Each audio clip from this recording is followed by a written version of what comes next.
Radio Náhuac presenta De empresario a empresario. De empresario a empresario. Con José Luis Sánchez de la Luz. Una manera inteligente de analizar los negocios. De empresario a empresario. De empresario a empresario. ¿Qué tal? ¿Cómo están? Buenas tardes, bienvenidos a De Empresario a Empresario. Yo soy José Luis Sánchez de la Luz y me da mucho gusto saludarlos como todos los jueves desde la cabina de Radio Náhuac, como este jueves ya 17 de marzo de 2022. Estamos para atenderlos y informarles todas las novedades empresariales y fiscales que están surgiendo en este entorno del ecosistema empresarial para que usted como empresario cumpla en tiempo y forma con su modelo de negocio y sus obligaciones fiscales. Pues es un gusto saludarles, recordándoles que estamos transmitiendo en vivo a través del 1670 de AM en Radio Anáhuac. Eleva tus sentidos. También los invitamos a que nos sintonicen vía digital. Por favor, búsquenos en www.radio.anahua.mx o si lo prefiere o si no tiene oportunidad de ver el programa en vivo, búsquenos en Spotify como de Empresario a Empresario o lo invitamos a que se suscriba al canal de YouTube de Radio Anáhuac. Ponemos a su consideración dos vías de comunicación oficial. Por favor, escríbame un correo a empresario@anahua.mx o si lo prefiere, mándeme un mensaje de voz a la línea empresarial al 55 38 79 56 10 y me dará mucho gusto escuchar sus propuestas, cómo le va, qué le parece de empresario a empresario, qué temas quiere que toquemos aquí en el programa para que sea una guía para, lo reitero, esa es nuestra propuesta de valor para que usted pueda, que nosotros podamos sumarnos cómo ayudarle en su modelo de negocios. Si me lo permite, también déjeme agradecer a nuestros amigos de la audiencia de las redes sociales de Facebook, Twitter, LinkedIn, Instagram, a los grupos de WhatsApp empresariales, sobre todo a mis amigos de las cámaras, como la Canacintra, Canacope, la Concanaco, la Concamín, el Consejo Coordinador Empresarial, que también los empresarios se suman a esta iniciativa de Radio Náhuac, de Empresario a Empresario, para estar al pendiente todos los jueves de 4 a 5 de la tarde, viendo estas novedades. Pues con todo este preludio, estamos en marzo, estamos en el tiempo en uno de los meses más, con mucha información, con mucha carga de trabajo, que los empresarios tienen que estar al pendiente, atendiendo obviamente la operación del negocio, pero también teniendo juntas con el tema fiscal, ¿no? Estamos en tiempo de declaraciones anuales, ya lo invitamos a que vea ahí el programa de declaración anual, que fue el que transmitimos la semana anterior, y esta semana, para darle un seguimiento, vamos a estar hablando de los criterios relevantes en devoluciones de impuestos. Es un tema muy importante porque debemos de estar pensando que si en mi declaración anual tengo alguna devolución de impuestos, ¿cuáles son los criterios relevantes que atañen a la materia? Y para eso hemos invitado a nuestra invitada, a nuestra amiga, la maestra en Derecho Fiscal, Lérida Rodríguez Pastrana. Maestra Lérida, bienvenida de Empresario a Empresario y Radio Anáhuac. Hola, muchísimas gracias. Como siempre, un gusto participar en este foro, siempre con estos tópicos que nos parecen pues relevantes y de interés para todos los contribuyentes, empresarios, personas físicas, personas morales. Entonces, siempre gustosa de estar aquí en tu agradable compañía, José Luis. Muchas gracias, maestra Lérida. Si me lo permites, dame un segundo, nos está llegando un boletín del SAT. Me voy a permitir darle una pequeña lectura, digo, son ahí 2 cuartillas, pero aquí es muy importante que va vinculado al CFDI. Dice así, lo firma la jefa del SAT, la maestra Raquel Buenrostro Sánchez, le pide a los gobernadores locales, a los gobiernos locales, no realizar a conductores verificaciones a los transportistas relacionados con la emisión de carta aporte, que es el complemento de la factura electrónica que ampara la legalidad de las mercancías y bienes trasladados. Solamente las autoridades nacionales como la Guardia Nacional y la Secretaría de Infraestructura, Comunicaciones y Transporte y las autoridades sanitarias y el SAT son las dependencias que pueden requerir el comprobante fiscal digital por internet, la factura electrónica o el CFDI con carta aporte.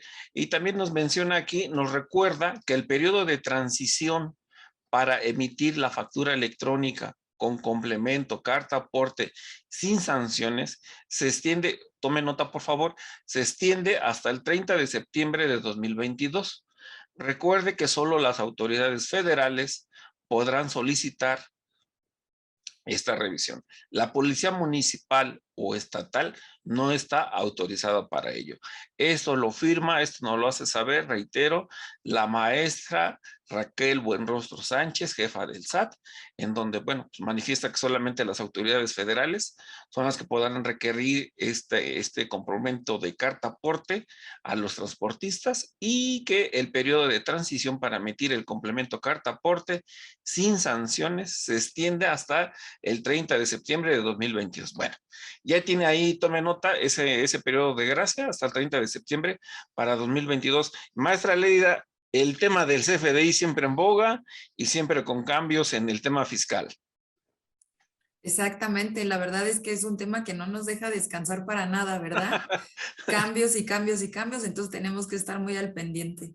Es correcto. Bueno, vamos a empezar con el tema de nuestra entrevista, de los criterios relevantes en devoluciones de impuestos. Y lo comentábamos al inicio del programa, que esto es muy importante ya que estamos en el mes de las declaraciones anuales. Y si usted como contribuyente tiene derecho a una devolución, pues es importante que conozca cuáles son esos criterios relevantes. Pero para poner más énfasis en la materia, si me lo permites, maestra Lérida, me gustaría que nos comentaras y que iniciáramos por el principio. ¿Qué son los criterios normativos? Muchas gracias. Vamos a abocarnos, digamos, primero a poner en contexto que justamente los criterios de los que vamos a platicar son los que son emitidos por la Procuraduría de la Defensa del Contribuyente, porque a lo mejor hay otro tipo de criterios que se emiten por parte del Poder Judicial, que son tesis, jurisprudencias, incluso también por el Tribunal Federal de Justicia Administrativa. Sin embargo, de los que vamos a platicar son de los que son emitidos por PRODECON. Con relación al primero que comentas, los criterios normativos, para que los podamos ir distinguiendo de los demás, esos se regulan o más bien están enfocados a señalar cuál es la interpretación de las disposiciones propiamente que regulan las atribuciones sustantivas de PRODECON. Es decir, son criterios que nos permiten establecer un alcance de justamente cómo se tienen que tramitar esos procedimientos, cuáles son los alcances de las facultades que tiene la Procuraduría, como muy cuestiones abocadas al tema interno de operación de PRODECON. Esos son los criterios normativos. Esto es muy importante. Y esto nos lleva a la segunda, al brevario cultural, a la introducción de esto.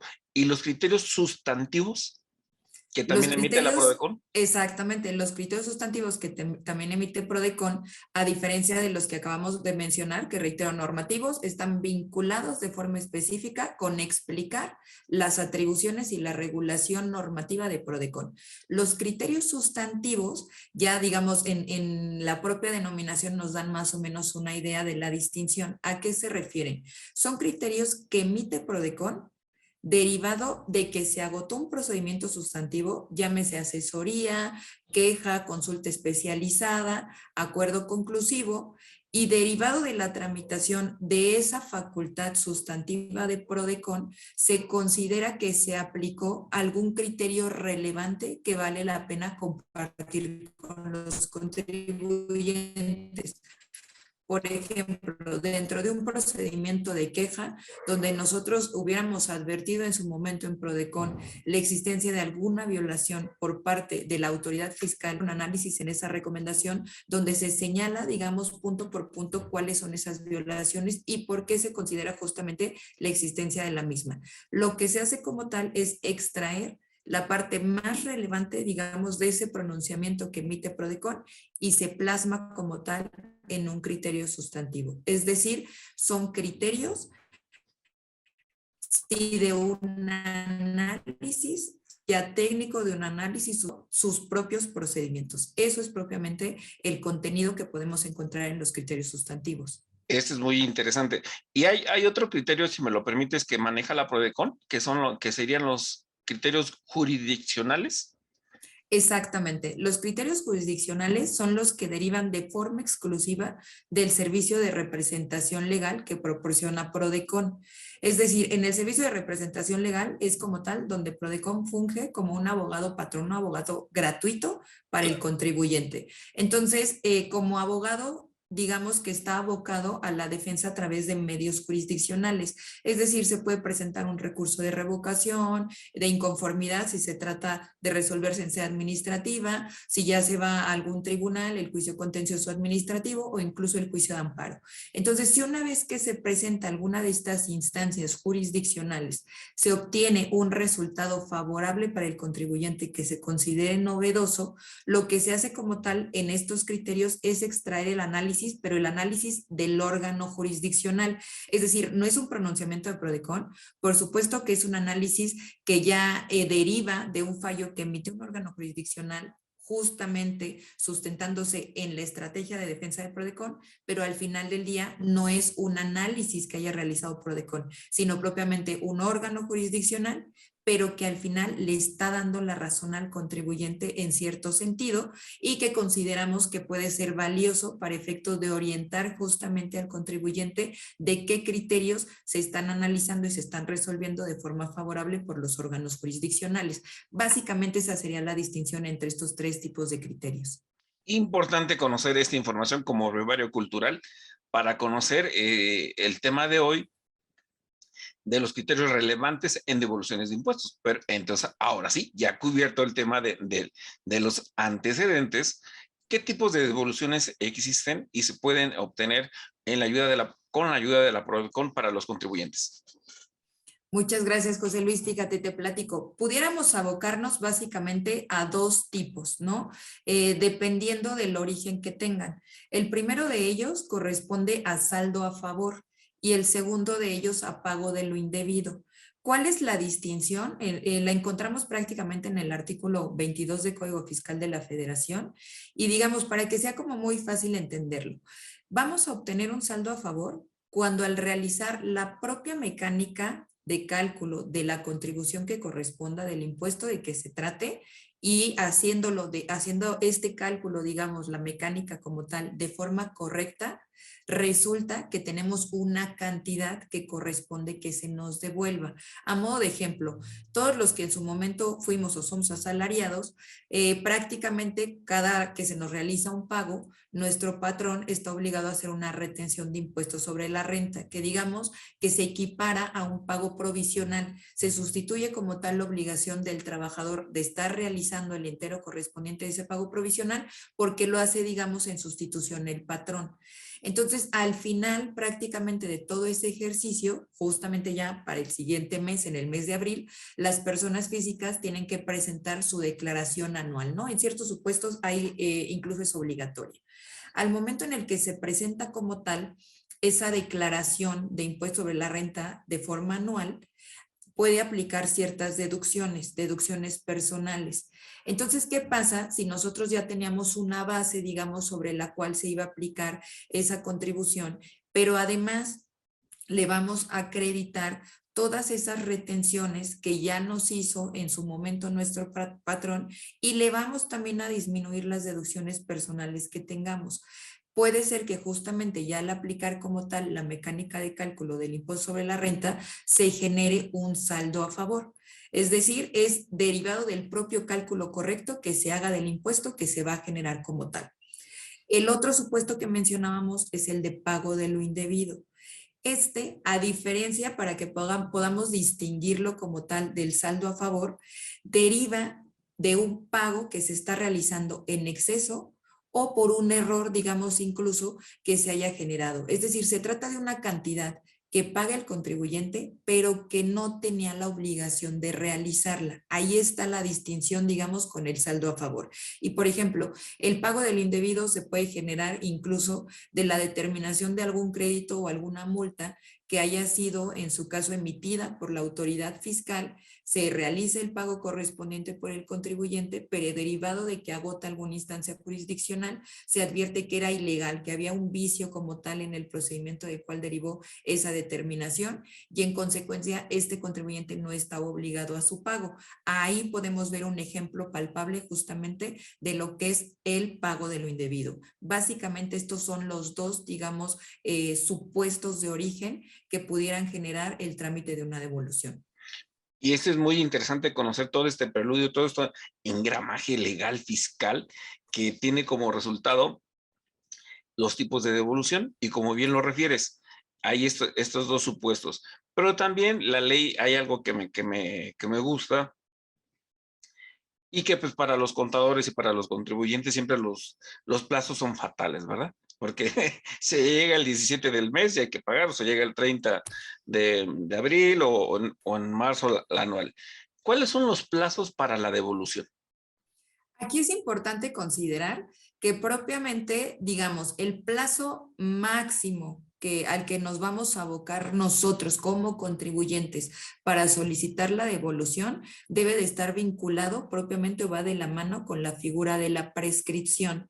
Es decir, por ejemplo, ahorita que en 2022 que en el mes de abril se genera la obligación de presentar la declaración, nosotros podemos solicitar la devolución, por ejemplo, de saldos a favor que tuviéramos de 2016, de 5 años para atrás. Pero el plazo máximo va a ser el último día del mes de abril. Esto es importante que se considere, porque pudiéramos todavía estar solicitando saldos a favor correspondientes a 2017, 2018, pero si nos vamos a ir al máximo, que son 5 años, sería 2016, y para personas físicas forzosamente tendría que ser en abril de este año. Entonces, eso, digamos, para efecto de acotarlo por parte del contribuyente. Ya si lo viéramos a lo mejor por parte de la autoridad, hay plazos específicos que se regulan en el artículo 22 del Código Fiscal de la Federación para efecto de resolver como tal una vez que nosotros como contribuyentes solicitamos esa devolución, ya sea de pago de lo indebido o de saldo a favor. También para pago de lo indebido aplica el plazo de los 5 años. Entonces ahí es importante considerar el momento exacto en el que se está generando ese pago de lo indebido, porque a partir de ese momento es que debemos considerar los 5 años como plazo máximo para solicitar esa devolución. Eso es bien importante. Hay como cuestiones particulares a lo mejor que pueden interrumpir ese plazo de 5 años, las gestiones que como tal haga el contribuyente para solicitar la devolución, e incluso en uno de los criterios que vamos a comentar más adelante, es un ejemplo justamente de cómo se puede interrumpir ese plazo de 5 años para la prescripción, para solicitar como tal por parte del contribuyente la devolución. Esto es muy importante. Y con esta información, si me lo permite, estimado auditorio, vamos a hacer nuestro primer corte del programa, recordándoles que estamos transmitiendo en vivo a través del 1670 de AM en Radio Anáhuac. Eleva tus sentidos. Los invitamos a que nos escuchen de manera digital en www.radio.anahua.mx. Recuerda, yo soy José Luis Sánchez de la Luz. Esto es de Empresario a Empresario. Voy a un corte y regresamos. Listo, amigos, ya estamos de regreso de Empresario a Empresario, platicando hoy día con nuestra invitada, la maestra Lérida Rodríguez Pastrana, hablando de los criterios relevantes en devoluciones de impuestos. Entonces terminábamos el primer bloque platicando de los tipos de devolución, los plazos de la devolución y con los criterios de la PRODECON, que son los criterios normativos, sustantivos y los jurisdiccionales. En este segundo bloque me gustaría iniciar, maestra Lérida, platicando que nos puedas compartir información. ¿Cuáles son los plazos de respuesta que tiene la autoridad? ¿Y qué alternativa hay si llegara a haber alguna falta de respuesta de la misma? Porque pudiera suceder los dos casos, ¿verdad? Que nos dé una respuesta o que no nos responda tan rápido como a veces uno como contribuyente queremos, ¿verdad? Más pensando que es devolución de impuestos. Exactamente, exactamente. Me voy a ir a lo que es la regla general. El plazo máximo, digamos, para que una autoridad resuelva un trámite de devolución es de 40 días hábiles. Esto es importante que se considere, son hábiles. Esto por regla general. Sin embargo, me estoy refiriendo básicamente a estos trámites de devolución que se presentan a través de formato electrónico de devoluciones.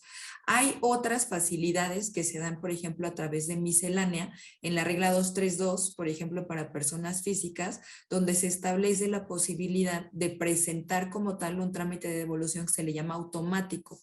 Entonces ahí los plazos de resolución son mucho más cortos.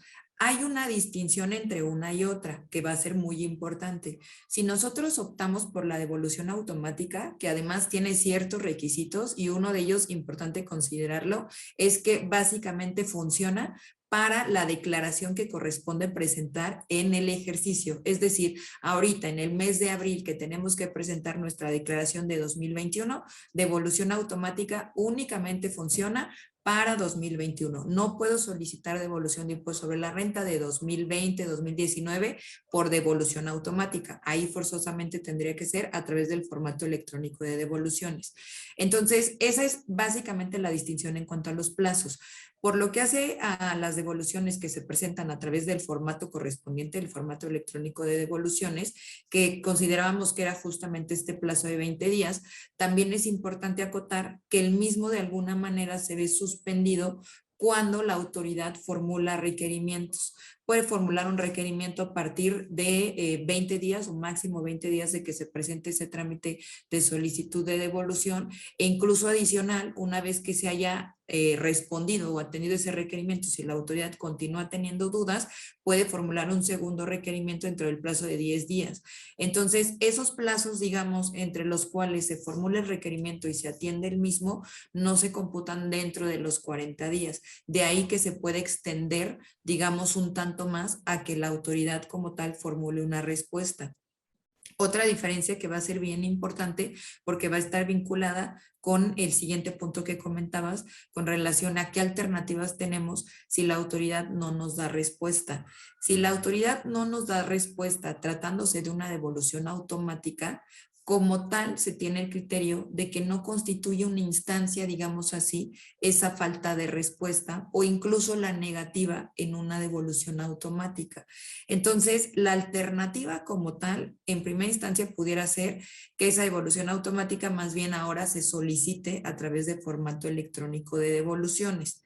Sin embargo, hay otra alternativa que ahorita voy a mencionar y que opera para los dos, tanto para automática como para ya cuando presentamos el formato electrónico de devoluciones y vemos que están corriendo los plazos y ni nos formularon requerimiento y tampoco vemos que nos estén dando respuesta y que es mucho más rápida y más efectiva. ¿Cuál es? El procedimiento de queja, justamente a través de la Procuraduría de la Defensa del Contribuyente. ¿Por qué digo que es la más conveniente? Porque si bien por supuesto el contribuyente pudiera agotar una instancia jurisdiccional para efecto de promover que en su caso le den respuesta, lo cierto es que los plazos para que se obtenga esa respuesta ante un órgano jurisdiccional son mucho más tardados a que si es a través del procedimiento de queja, donde los plazos incluso que se le dan a la autoridad para dar respuesta una vez que se notifique la CUO de admisión es de 3 días. Entonces, justamente para este supuesto de que la autoridad no se haya pronunciado y realmente más bien estamos en una situación de inseguridad y de falta de certeza de qué es lo que está pasando con mi trámite, la solución y la vía rápida para tener respuesta, no, esto no quiere decir que ya nos la van a autorizar, pero ya para sacarnos por lo menos de esa bruma de la incertidumbre es forzosamente el procedimiento de queja. Entonces sí o sí ese nos va a funcionar justamente para obtener esa respuesta como tal. Esto, digamos, en esos dos escenarios, ¿no? Plazo para efecto de resolución y qué hago si la autoridad pues no me está dando respuesta como tal. Esto me recordó a la negativa ficta, ¿no? De cuando hacemos algún trámite y estamos esperando, ¿no? A ver a qué hora nos responde la autoridad y pues nos quedamos en ese inter, ¿no? Y por eso se me hace interesante compartir con el auditorio todo este engramaje legal, todos estos derechos que se pueden tener, toda esta información fiscal que juega a su favor. Digo, buscando al profesional que tenga las competencias de que estos temas que estamos socializando hoy día es información que juega a su favor, que forma parte de este engramaje legal, que el empresario puede hacer uso y debe de hacer uso con estos actos de la autoridad, ¿verdad? Si no le da una respuesta, pues tiene que buscar sus alternativas. Ok, siguiendo con la entrevista, ¿cuáles serían los plazos para una resolución que estemos promoviendo en la PRODECON buscando las devoluciones? Nada más porque fíjate que ahorita tocaste un punto bien importante, a lo mejor yo sé que estamos hablando del tema de devoluciones, pero justo hablando de la negativa ficta, Ante cualquier negativa ficta, por supuesto que se tiene en la instancia jurisdiccional, pero también tratándose, digamos, de alguna actuación o procedimiento que esté vinculado con alguna autoridad fiscal federal, también la recomendación es toquemos la puerta en Prodecon, porque a través de ella se puede obtener esa respuesta y de una forma mucho más rápida. Ahora bien, tratándose de los plazos, digamos, ya que estamos viendo estas alternativas, a lo mejor se trata de procedimientos flexibles, no perdamos eso de vista. ¿A qué me refiero con procedimientos flexibles? Son procedimientos que se adaptan realmente a la medida y a la problemática del contribuyente. ¿Esto qué implica? Que si bien hay plazos, digamos, generales, no pudiera haber un plazo máximo, digamos, tratándose de queja, a diferencia de otros procedimientos como acuerdos conclusivos, que ese sí ya ahorita está regulado un plazo máximo. En el procedimiento de queja no hay un plazo máximo de duración. Sin embargo, por supuesto que las quejas se agotan muchísimo más rápido. Entonces, nada más considerar los plazos generales. A partir de que se presenta como tal una solicitud de trámite de queja, siempre y cuando se cumpla con todos los requisitos de procedencia, que no son muchos realmente, la Prodecon tiene 3 días para emitir su acuerdo de admisión y notificarlo como tal a la autoridad en un plazo máximo de 5 días, es decir, 8 días hábiles en total, para efecto de que la autoridad ya tenga esa notificación, y de que se le notifica, la autoridad tiene el plazo de 3 días. Entonces, yo sé que me estoy yendo y también a lo mejor se puede haber, se tardan 8 días en notificar un acuerdo de admisión, son los plazos máximos, pero la realidad es que el procedimiento de queja es muy ágil. Entonces hay asuntos, incluso también por tema de relevancia, sé que no es materia, pero por ejemplo, en estos casos de restricción o de cancelación del certificado de sello digital, a través del procedimiento de queja se le da prioridad incluso para efecto de que se atienda y se le requiera a la autoridad mucho más rápido. Entonces ahorita ya no estoy en Prodecon, estoy del otro lado, pero incluso ya me ha tocado solicitar servicio de quejas y prácticamente en estos tópicos en 24 horas están notificando el acuerdo de admisión. Entonces sí es un procedimiento sumamente ágil para que el contribuyente pueda obtener respuesta. Y esto es muy importante porque, reitero, todo esto engramaje legal que estamos platicando hoy día, pues forma parte de mis derechos como contribuyente. No estoy transgrediendo alguna norma. De hecho, hay una ley que, si me lo permites, aquí por acá la tengo anotada, la fecha de su publicación. La ley orgánica de la Procuraduría de la Defensa del Contribuyente, pues que se emite o se promulga en el Diario Oficial de la Federación del 4 de septiembre de 2006, ¿no? Entonces estamos hablando de esta normativa, pues que ahí está. Yo reitero que ese es nuestro objetivo aquí de Empresario a Empresario, siempre proponer soluciones. Usted como contribuyente tendrá, ¿verdad?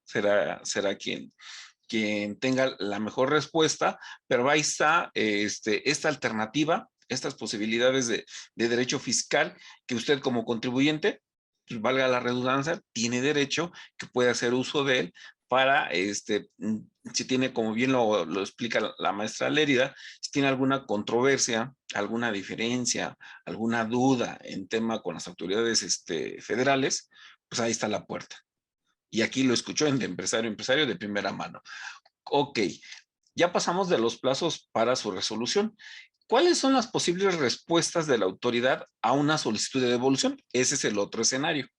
Exactamente. Ya pasamos el tema de no hay respuesta, ahora vámonos a si hay respuesta, pero ¿cuáles son esas posibles ¿Qué me respuestas? dijo? Exactamente, y como bien comentabas, la verdad es que este tipo de foros es bien importante para darle difusión y que el contribuyente sepa de estas instancias, las problemáticas que se generan, pero que hay estrategias de atención y también por supuesto que debe de contar con asesores. Entonces, pues el programa la verdad es que es un foro bien importante tanto para los empresarios como para los asesores. Tratándose ya de un trámite de devolución, que sí tenemos respuesta, cuáles son los escenarios que yo he visto, a pesar de que en la ley como tal, digamos que pudiéramos encontrar propiamente máximo 4. El primero de ellos, de los que sí están regulados en normatividad, es el desistimiento. Entonces, ¿qué pasa con este desistimiento? Es cuando, por ejemplo, se presenta el trámite de devolución, se formula un requerimiento por parte de la autoridad y el contribuyente no lo atiende. Incluso al respecto hay criterios, que para efecto de que opere como tal este desistimiento ante la falta de atención de un requerimiento, debe de ser una falta de atención casi total. Es decir, si hubo una atención parcial por parte del contribuyente, la autoridad debería de dar respuesta con los elementos que tenga ya de fondo, es decir, autorizando o negando, pero no teniendo por desistido.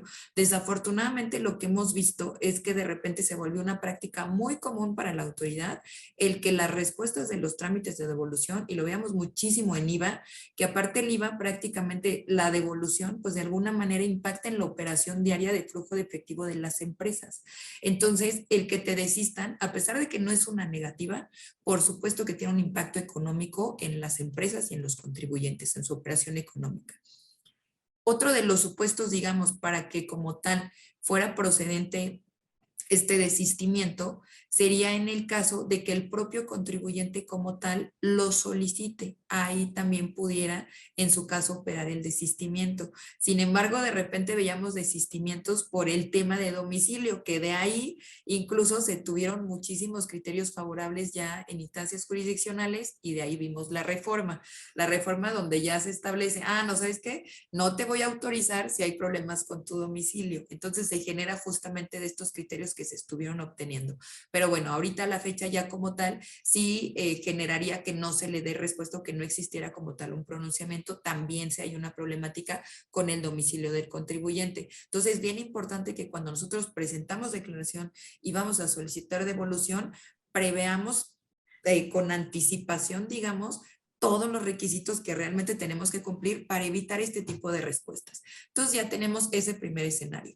¿Cuál sería otra posible respuesta que sería la que nos encantaría a todos recibir? Pues una autorización total de ese saldo a favor o de ese pago de lo indebido que nosotros estamos solicitando. Entonces, en ese, pues propiamente no me voy a detener, simplemente se cumplieron todos los requisitos, la autoridad hizo el análisis y dijo, adelante, es procedente, autorizo y se hace el depósito de la cantidad que solicitaste. El siguiente de los escenarios es una negativa. Y aquí, por eso decía yo, van a ser 4 escenarios porque puede haber una variante cuando es una negativa parcial o una autorización, digamos, parcial, ¿no? Pero al final del día, al ser parciales, ya sea esa autorización, va a haber una parte que como tal va negada o una negativa total también de la devolución que se esté solicitando. Aquí es importante acotar que en estos 2 escenarios, ya sea una negativa total o una negativa parcial, y cuando me refiero a una negativa parcial, de repente vamos a ver en las resoluciones que a lo mejor no viene como tal el término negativa, pero sí te dicen únicamente de lo que solicitaste, de los 100 pesos, te autorizo 50. En automático consideren que tienen una negativa parcial. Y esto es importante que se tenga presente. ¿Por qué? Porque en estos 2 escenarios, negativa parcial o negativa total, tenemos que agotar alguna instancia para efecto de que se modifique esa resolución, porque si no agotamos alguna instancia, la consecuencia, ¿cuál es? Que se considere consentida. Y si se considera consentida, se nos va a complicar totalmente el escenario si después queremos solicitar esa devolución de esas cantidades. ¿Se puede? Por supuesto que todavía se puede. Hay otras estrategias, a lo mejor no me va a dar el tiempo de comentarlas porque todavía nos falta platicar de los criterios, pero por supuesto que también hay otras estrategias que se pueden generar para que incluso ante una negativa se pueda presentar otra solicitud de devolución. Pero bueno, estos básicamente serían los escenarios, digamos, de respuesta que puede dar la autoridad frente a una solicitud de devolución, ya sea de pago de lo indebido o de saldo a favor. De repente ya me tocaba ver unas variantes bien extrañas en las que ya no estábamos en estos escenarios, sino que se señalaba una imposibilidad para pronunciarse. No hay una imposibilidad para pronunciarse regulada en Código Fiscal de la Federación. Sin embargo, así venían como tal resoluciones, porque decían, pues porque no contaba con los elementos. Oye, pero para eso pudiste haber formulado requerimientos. Entonces, ya cuando nos íbamos a una instancia jurisdiccional, eran resoluciones pues, que prácticamente se acreditaba que eran ilegales. Pero bueno, los escenarios que sí vemos en disposición legal son los que ahorita acabamos de comentar. Y eso es muy importante. Reitero que este programa es de vital importancia. Estamos en anuales, estamos en plena temporada de anuales, tanto temporales. El siguiente mes entraremos a hablar de las físicas y este programa va a seguir vigente. Exactamente. Este programa va a seguir vigente y por 5 años. Y algo que también es muy importante, que si usted va a solicitar su devolución, que no cometan el error en la clave interbancaria. Algo que es tan fácil, error de dedo, en el Banco Azul, bueno, ya en Bancomer, acabo ya no existe Bancomer. Si tu banco es Bancomer, pues ponle bien tus datos, ¿no? Porque muchas veces por ponerle algún dígito mal, pues ya te cambia la clave interbancaria y te rechazan o te quieren depositar y, oh, sorpresa, ya no le mandaron el dinero a la maestra Lérida o José Luis Sánchez de la Luz. Bueno, pues con esta información, estimado auditorio y contribuyentes empresarios, permítanme hacer un pequeño corte recordándoles, estamos platicando hoy día con estos temas interesantes de los criterios relevantes en devoluciones de impuestos. Recuerda que esto es Radio Anáhuac 1670 AM, www.radio.anahua.mx. Yo soy José Luis Sánchez de la Luz. Voy a un corte y regreso. Estimados amigos, ya estamos de regreso, estimado auditorio, transmitiendo en el 1670 AM en Radio Anáhuac, eleva tus sentidos, y en www.radio.anahua.mx. Esto es de Empresario a Empresario. Yo soy José Luis Sánchez de la Luz y el día de hoy estamos platicando de los criterios relevantes en devoluciones de impuesto con nuestra amiga, la maestra en Derecho Fiscal, Lérida Rodríguez Pastrana, hablando de estos temas bien importantes hoy que estamos en temporadas de declaraciones anuales. Maestra Lérida, ya estamos en el último bloque y nos quedan pues 16 minutos para desarrollar estos tres puntos bastante importantes que van a cerrar con broche de oro esta entrevista. Las principales problemáticas en materia de devolución. Perfecto, para mencionarlas, tanto en devoluciones automáticas, las que nosotros encontramos, por ejemplo, que no se tiene justamente la que acabas de mencionar de forma correcta el número de cuenta clave. ¿Y eso qué complicaciones? Porque ojalá y nada más quedara en no me la autoriza. Pero nos han tocado asuntos en los que sí se autoriza y la cantidad ya cayó en otra cuenta, y para localizar en qué cuenta fue y para convencer a la autoridad, porque para la autoridad es, oye, pues el dinero ya salió, yo ya lo deposité, tú señalaste ese número de cuenta clave, entonces es una complicación para el contribuyente. Entonces, tratándose de devolución automática, sobre todo en cuestiones que puede prever el contribuyente, es bien importante que verifique el número de cuenta clave. Otro de los puntos es que también la cuenta, digamos, en donde señale que se realice el depósito, sí pueda recibir como tal esos depósitos, porque hay veces en que también se obstaculiza como tal, ya ni siquiera el que se autorice la devolución, sino que caiga como tal la cantidad en la cuenta, pero por particularidades propiamente que se tienen con ciertas cuentas bancarias que no permiten abonos superiores a determinados montos. Entonces también que se verifique ese tema por parte del contribuyente. De los múltiples también supuestos que encontrábamos como irregularidades en devoluciones automáticas, eran señalamientos en los que la autoridad decía, ¿sabes qué? A mí no me coincide la cantidad que tú estás reportando como ingresos y la que yo veo directamente de mis sistemas. O tampoco te emitieron el comprobante fiscal, no me están coincidiendo cantidades. Es importante acotar que ya con cuestiones a lo mejor de irregularidades sustantivas vinculadas con la información que se reporta, es posible en su caso que ya si bien no pudiera como tal obtenerse la devolución a través de la vía automática, entonces que se opte por la devolución a través de formato electrónico de devoluciones, porque ahí se permite además aportar documentación e información. Entonces, no tendríamos tanto problema si es alguno de estos aspectos, digamos, de falta de consistencia en los datos que se están presentando en la declaración y en los que tiene la autoridad en sus sistemas, porque se puede aportar documentación para que de alguna manera se justifique esas diferencias. Ya tratándose de formato electrónico de devoluciones, la verdad es que me pudiera echar el programa de 2 horas, es más, nada más señalando todas las problemáticas a las que se enfrentan los contribuyentes justamente en estos trámites de devolución, ya propiamente a través del formato electrónico de devoluciones.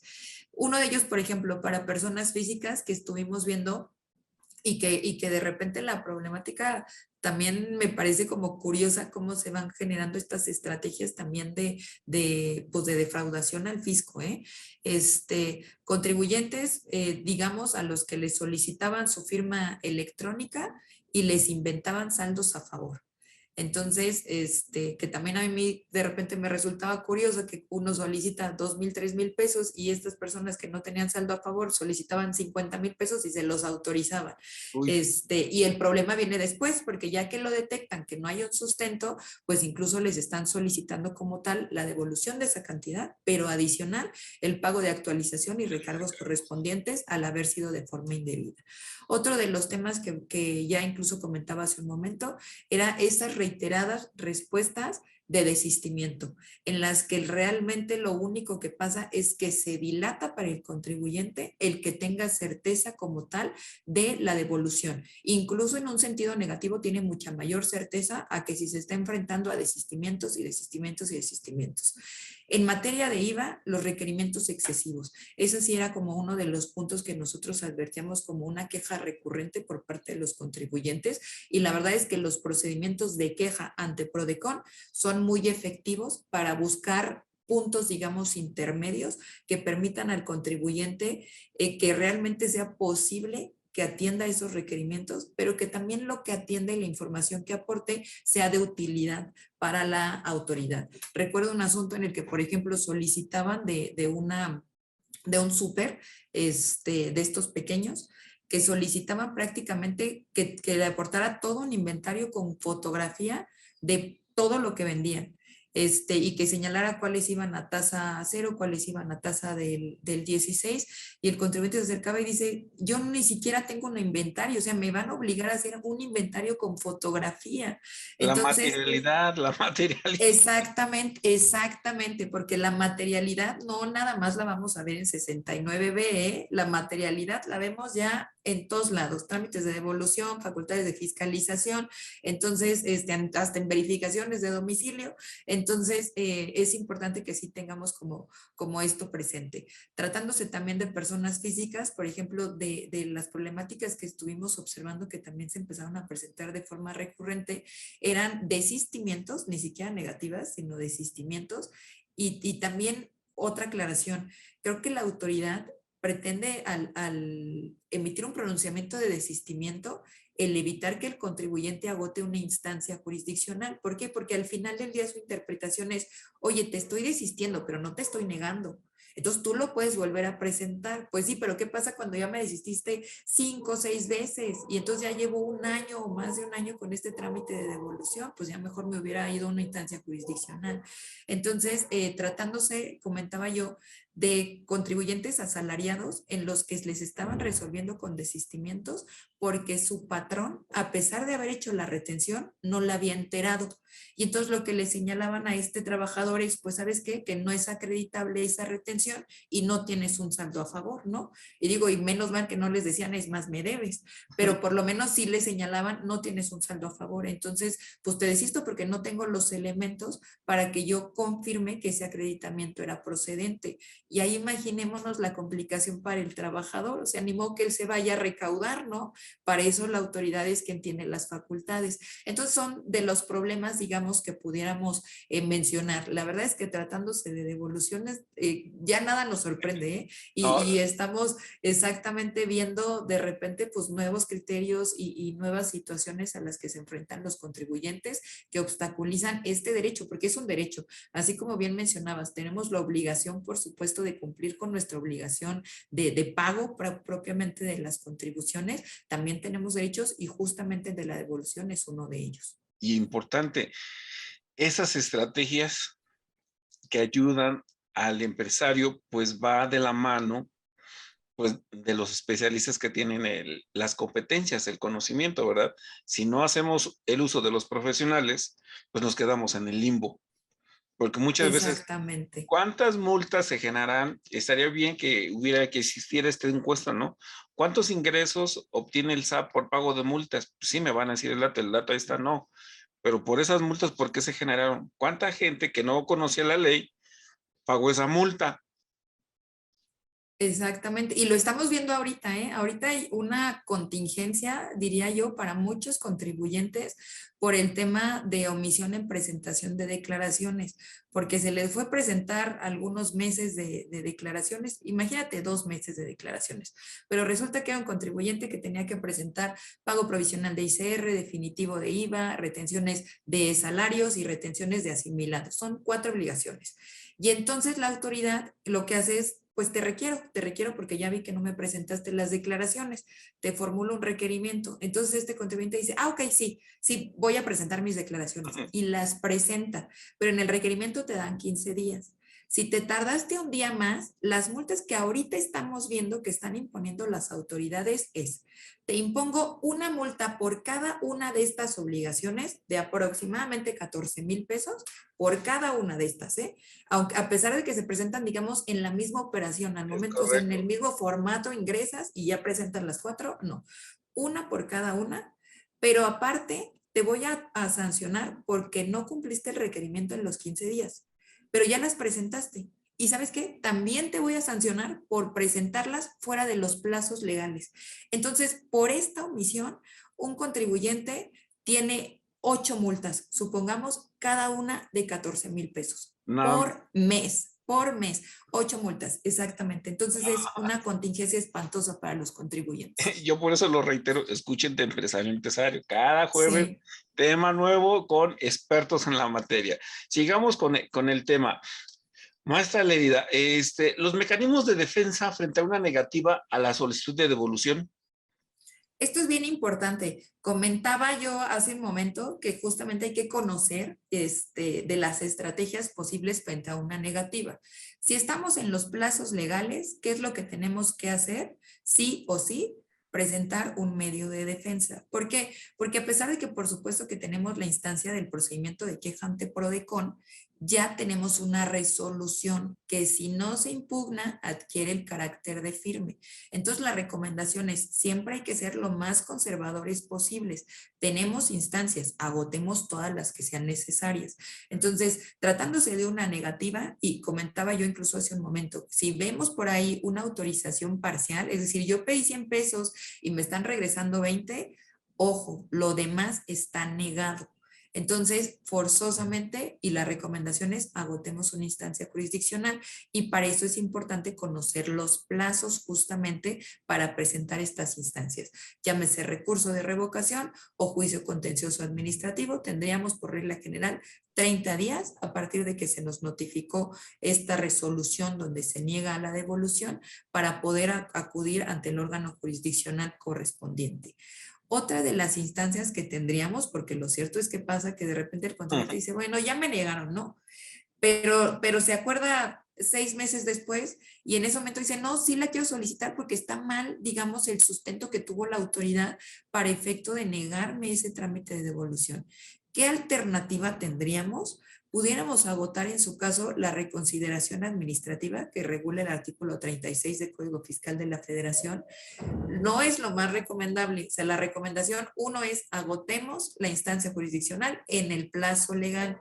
Pero si ya se nos son los plazos y evidentemente vemos que es ilegal ese pronunciamiento, tenemos esta alternativa, la reconsideración administrativa. Oye, pero imaginémonos, y hubo un caso así, se los voy a platicar. Una persona física a la que le negaron la devolución porque resulta que su patrón reportó indebidamente los ingresos y las retenciones que efectivamente le había hecho. Entonces, este trabajador, digamos, él se metió a hacer su cálculo con sus comprobantes fiscales, estados de cuenta y dijo, no, esta es la cantidad que corresponde. Pero como en su momento se presentaban estas declaraciones informativas, recordemos, por parte de los patrones donde se señalaba ya como tal los ingresos que le había pagado a un trabajador y en su caso también la cantidad que le había retenido, pues prácticamente le negaron porque decían no hay coincidencia. Entonces ya era una negativa como tal, no se agota la instancia jurisdiccional, pero a través del procedimiento de queja se le requirió al patrón para hacerle evidente que estaba mal la información que había reportado como tal al Servicio de Administración Tributaria. Entonces, derivado del procedimiento de queja, el patrón corrige esa declaración informativa. Entonces, ya era un escenario distinto. Ya no era lo mismo al momento en el que se había solicitado ese trámite inicial negado a las condiciones ahora en las que ya se había corregido. Pero es bien importante, este es justo de las estrategias que les decía. Nos enfrentamos a un problema. Si yo quiero solicitar mi devolución a través de FED por un mismo concepto que ya me fue negado, el propio sistema me pone un candado. Entonces hay que saber moverle al sistema y también saber tener un sustento legal para decir, ok, no te lo voy a solicitar como saldo a favor, te lo voy a solicitar como pago de lo indebido, pero el propio artículo 22 te obliga a tu autoridad a que si hay un error en la solicitud, me permitas que yo te lo aclare. Claro. Entonces, eso es un error. Yo te voy a aclarar que si bien en el formato dice pago de lo indebido, lo que yo te estoy solicitando es un saldo a favor y no tendrías por qué negarlo. Eso ya me abre la puerta para obtener una respuesta. La respuesta, les voy a ser honesta, fue otra vez una negativa justamente por eso, porque decían, no, yo ya te había emitido una resolución anterior. Entonces, ¿cuál fue el beneficio en este momento? Que ya como estaba en manos ahora sí de los expertos de Prodecon, pues se verificó que ya teníamos esta respuesta, pero esta respuesta era una nueva resolución. Entonces ahí sí se impugnó dentro del plazo de los 30 días y al final se obtuvo una resolución favorable para el contribuyente, obligando incluso a la autoridad a reconocerle que le tenía que devolver. Entonces estos son los diferentes, digamos, mecanismos y estrategias, pero siempre tienen que ser totalmente como a la medida de la problemática. Sí, sí, exacto. No hay fórmula general, siempre se analiza cada caso es particular para ver qué es lo que no más conviene del tema. Por último, maestra, y con esto cerramos, los criterios aplicables y casos de éxito en materia de devolución.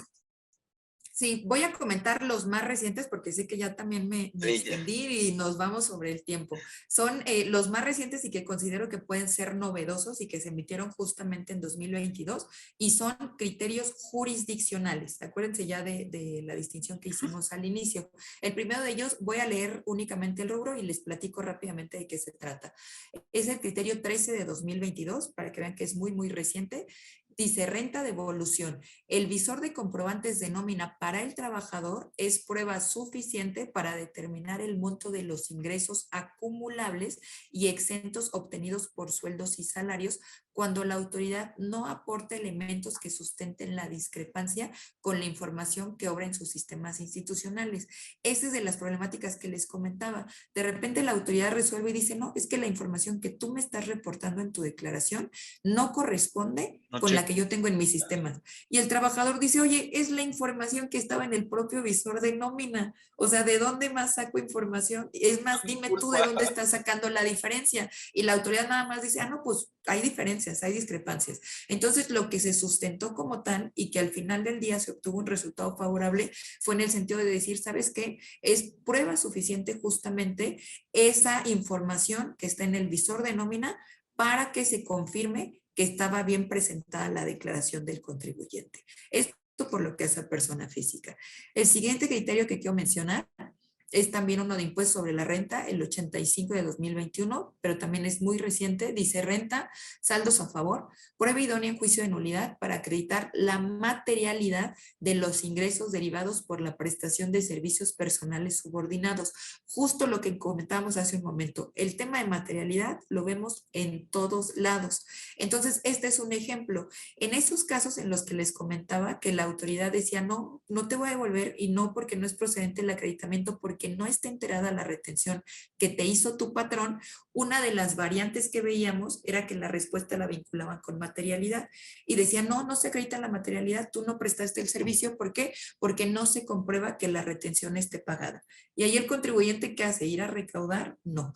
Entonces, si se trata de materialidad, en este caso, ¿qué hizo el contribuyente? Aportar el contrato que tenía individual de trabajo a destajo, los recibos que tenía en efectivo por concepto del sueldo que se le pagaba, el recibo de pago de nómina, sus estados de cuenta, y con eso el órgano jurisdiccional dijo es suficiente para acreditar la existencia como tal de la relación laboral y en consecuencia de la materialidad, digamos, de la operación que generó como tal la devolución. Y ya sé que estoy como encima del tiempo, les voy a comentar uno último, la verdad es que nos pueden consultar y después podemos abundar con otros, me daría muchísimo gusto.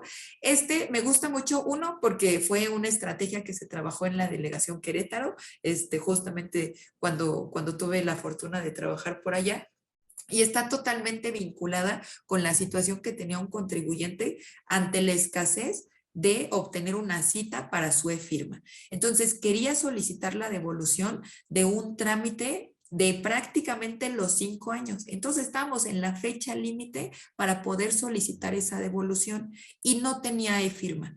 Entonces, forzosamente para solicitar la devolución a través de formato electrónico de devoluciones, sí o sí tiene que ser con e-firma. Entonces, ¿qué se nos ocurrió? Por eso les digo que la defensa y la asesoría es totalmente a la medida de la problemática. ¿Sabes qué? Vamos a presentarlo a través de una aclaración. O sea, sabemos que hay una regulación, pero ¿qué se tiene que ponderar? El derecho del contribuyente. El derecho del contribuyente a obtener la devolución debe de ser más importante que la vía, que la forma. Entonces, se presenta la declaración y se adjunta a través de un caso de aclaración y se anexa un escrito solicitando la devolución a través de un caso de aclaración. Obviamente la autoridad lo que nos dijo, ¿sabes qué? Esta no es la instancia para efecto de que tú puedas solicitar la devolución, preséntala por FET. Entonces, ya con esa respuesta, interrumpimos plazo de prescripción, pudimos impugnar y al final se obligó como tal a pronunciarse para la devolución. Básicamente esos son los criterios que al menos ahorita tengo la oportunidad de compartirles, esperando que sean de su interés. Maestra Leida, el tiempo se nos agotó. Sí. Muchas gracias por estar. Te vamos a volver a invitar para hacer un programa, se me está ocurriendo, de análisis de las deducciones fiscales, y ahí podemos meter estos temas, estos criterios, que hay mucha materia para seguir compartiendo con nuestro auditorio, con los contribuyentes, con los empresarios. Agradecerte tu participación nuevamente aquí en De Empresario a Empresario y Radio Anáhuac. Muchas gracias, un gusto siempre. Estimado auditorio, de usted me despido este jueves. Recuerde, yo soy José Luis Sánchez de la Luz. Esto fue De Empresario a Empresario. Nos escuchamos el próximo jueves. ¡Chao! Nos escuchamos el próximo jueves para seguir analizando de manera inteligente los negocios. De Empresario a Empresario, con José Luis Sánchez de la Luz. En Radio Anáhuac, 1670 AM. Eleva tus sentidos.